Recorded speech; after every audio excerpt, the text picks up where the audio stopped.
Good morning, good morning. Welcome to this edition of Monday Motivation. Today I'd like to talk to you about the future. I also want to talk to you about finances, and I want to talk to you about what's currently going on, what you could be doing with your finances. Of course, this is not financial advice. This is just one man's perspective on what is the current situation and how it could benefit you. So before we get into it, make sure you hit the like button. Make sure you hit the subscribe button if you're not subscribed to my channel. And without any further ado, let's get into it. Now, some months ago, maybe a year ago, I don't know the exact amount of time, I was on Facebook and I saw someone had a book that they were promoting. And it was a Black children's book. And in the book, you could scan the book or you could point at it with your phone, probably through an app, and the book would come to life. The characters would show themselves in 3D and things like that. Made me start to wonder how I, as a children's book author, could do exactly the same thing with my book. And I started doing some research. I started learning about VR, virtual reality. I started learning about AR, augmented reality, and went all the way down the rabbit hole. Now, we all know that crypto, Bitcoin, etc., these are the things that are being developed right now. There's a lot of talk and there's a lot of money going into cryptocurrencies.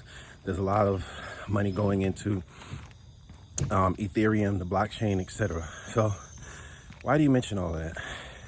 Because all of that is actually connected. When you start to do the research, you start to learn. And what I want to do is I want to encourage you guys to start thinking about the future of money, the future of commerce, the future of how we authenticate certain transactions. There's a lot out there to learn, and just step by step, learning a few things here and there. Because it is my opinion that for the most part, cash is going away.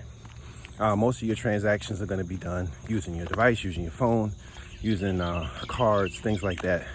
But cash, for the most part, is going away. I had an experience. In fact, no, my mom told me about an experience that she had recently where she went to a U-Haul location, and she wanted to buy a lock, those circle lock that they recommend that you put on their storage units, right? She gave the person $20 cash, and the person told her that she couldn't make the change. She didn't do cash transactions that much anymore.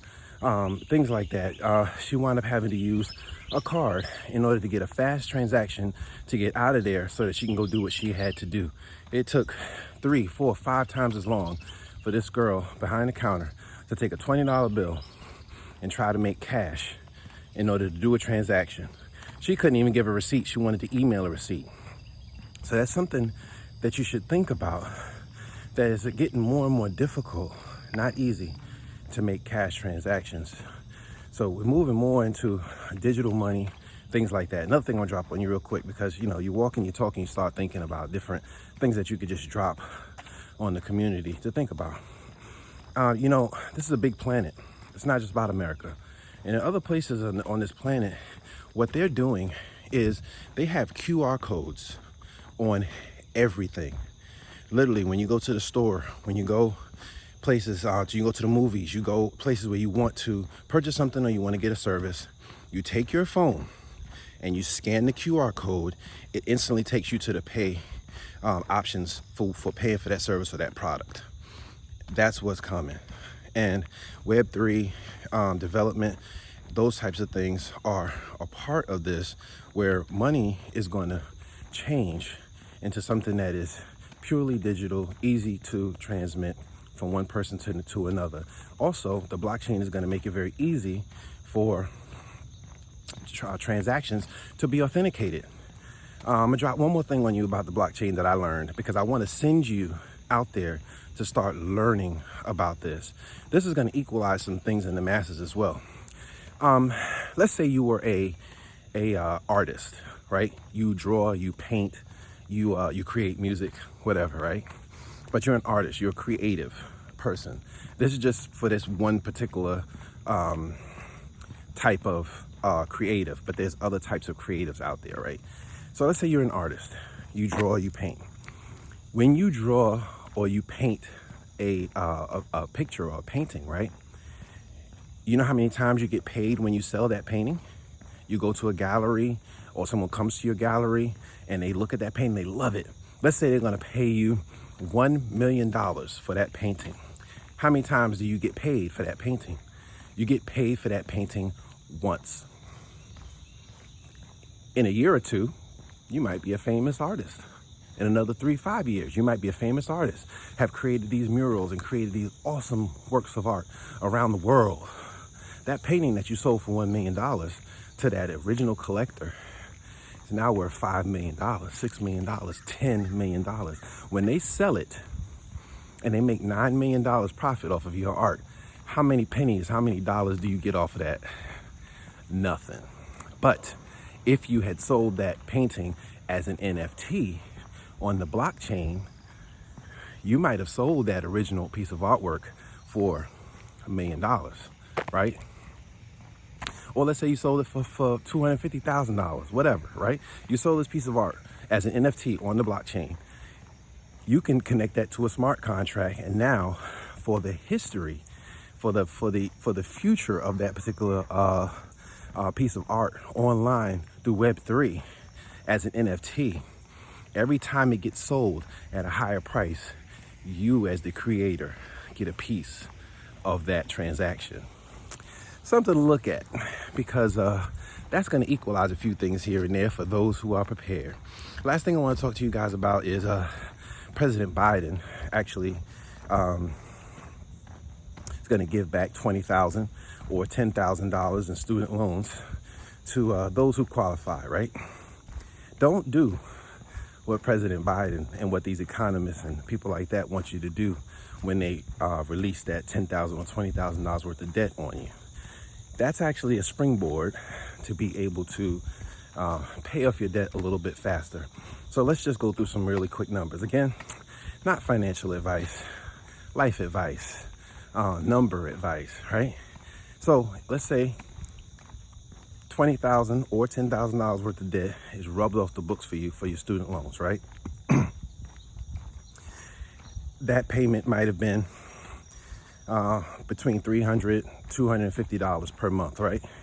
Instead of taking that $250 and putting it into the economy, going out and buying yourself the Benz, going out and buying yourself whatever you want, right? Clothing, whatever, like using it as disposable income, because that's what they want you to do with it. They want you to dispose of that income, buying the things that you always wanted. How about taking that money and saving it?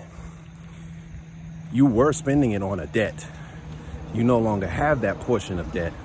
How about saving it? Number two, how about saying, if my payment was $300 a month and I had $40,000 in student loans, I now have $20,000 in student loans. Now my payment is $150. How about continuing to pay that $300, knocking out the debt in half as much time? So it's the way you think about things. How about putting that $150 away for my child's education? So there's things that you can do with that instead of disposing of, instead of it getting lost in the system, getting lost in the economy, where you went out to eat a little bit more often. You went out and you did something that increased your expenditures, where you were not able to actually save that money. All right.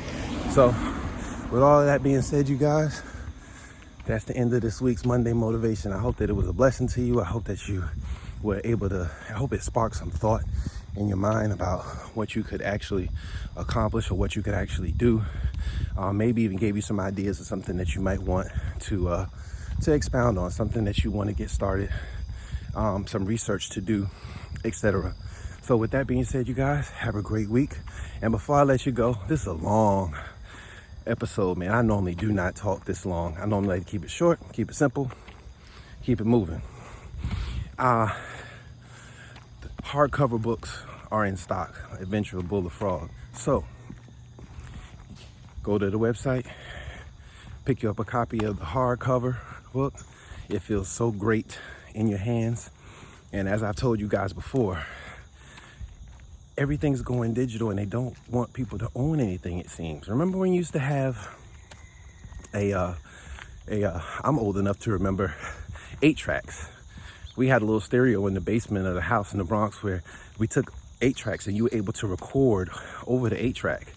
And of course, CDs, cassette tapes, records, all of that, CDs, all of these things, right, that you used to own, used to collect these things and used to have a collection. I just recently moved my mom. Let me stop. I just recently moved my mom and she has a record collection that has about 200 records in it, okay? Nowadays, you have a subscription to iTunes. You have a subscription to, Pandora, where you pay in every month and you listen to the kind of the music that you want to, right? So your CD collection is gone. You said, why should I be carrying these CDs around, right? It's because you were able to own something. And as a result of being able to own it, you were able to resell it. You were able to be able to transfer it from one thing to another. I remember when you used to be able to take a CD, put it in your computer, and upload it to iTunes and add it to your library. If you had not had that physical copy, then you would not be able to add it to your library. You would not be able to play it as much as you want, as loud as you want, wherever you want, using a CD player. They're taking the CD players out of the car.